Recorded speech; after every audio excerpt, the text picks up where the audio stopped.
Adults carry fear into death. Children don't. They don't expect darkness. They don't expect pain. They don't expect the end. So when a child crosses the boundary and comes back, their stories are different, stranger, simpler, and somehow more honest.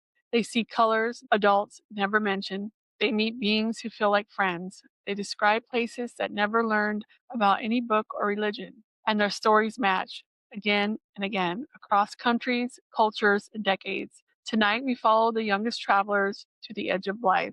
I'm Candy, and this is Half Haunted Chronicles. When an adult has a near death experience, they compare it to things they already know: a tunnel, a light, a figure from their religion, a scene from their memories. But children don't have those references. They don't know what they're supposed to see. They haven't studied heaven or angels or afterlife stories, and yet their experiences follow patterns just as strong as adults, but with one major difference. Children describe near death experiences as if it's familiar, not frightening, not confusing, almost like they've been there before. And when they talk about it, they're not searching for metaphors, they're just telling you what happened. Here are some of those stories. What children see when they die. Katie and the Rainbow Tunnel. One of the most famous pediatric near death experiences comes from a girl named Katie, recorded in multiple research texts. She drowned in a swimming pool and was clinically dead for 19 minutes. When she was revived, she described floating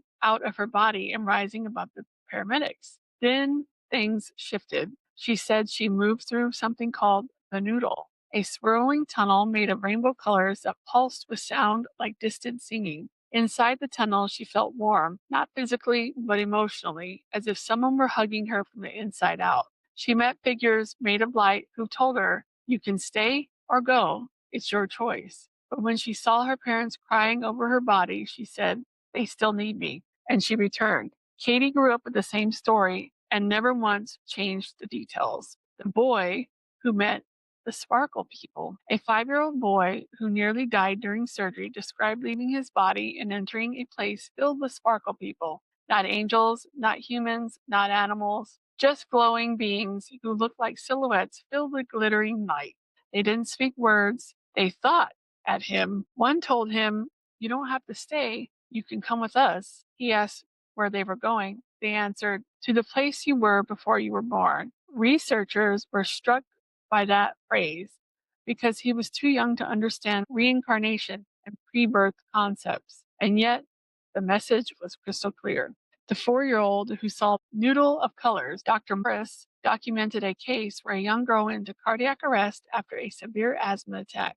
She later described traveling through a tunnel, but not a dark one. Hers was bright yellow with shimmering patterns on the walls like sunlight on water. She told her parents, "It felt like I was sliding inside God's paintbrush." She also described meeting a being who told her that she had things left to do, including helping her mother feel less sad. Her mother began crying because she had been privately struggling with depression and the child had never known. Children often report something adults rarely do.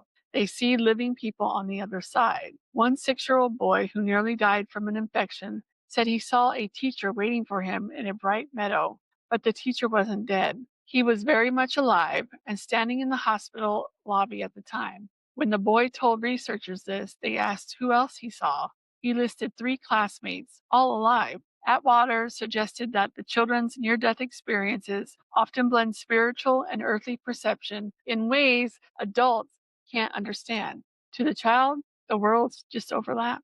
The little girl who was shown her life's purpose. A young girl struck by a car described leaving her body and entering a golden place filled with music. She met a being made of pure light who told her 3 things. You are loved. You will forget this for a while. You must grow up and help people. When she was revived, she repeated those words to her parents over and over. The girl later became a nurse. When asked why, she always said, "It's what I was told to do." That's a cool story. Here are 3 creepy facts to haunt your day.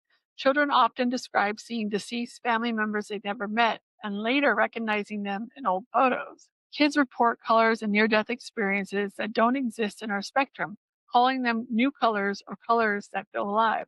Children say they meet beings who told them you must go back, and the messages are nearly identical worldwide. There's something about children's near-death experiences that hits harder than the adult stories. Maybe it's because they aren't filtered through fear or expectation. Maybe it's because their descriptions are so simple, so innocent, and yet so unbelievably consistent. They talk about colors adults never mention, music adults never hear, beings made of light who feel like friends instead of authorities, and choices, real choices about whether to stay or return. Children don't lie about things like this, and they don't understand the rules of near death stories enough to fake them. Their visions feel pure, uncomplicated, direct, closer to whatever truth sits on the other side. When a child says, I didn't die alone, or I've been there before, or they told me it wasn't my time, it lands differently because you can hear the honesty in it and sometimes the recognition. Tonight, we saw death through the eyes of children, bright, colorful, curious, and strangely familiar.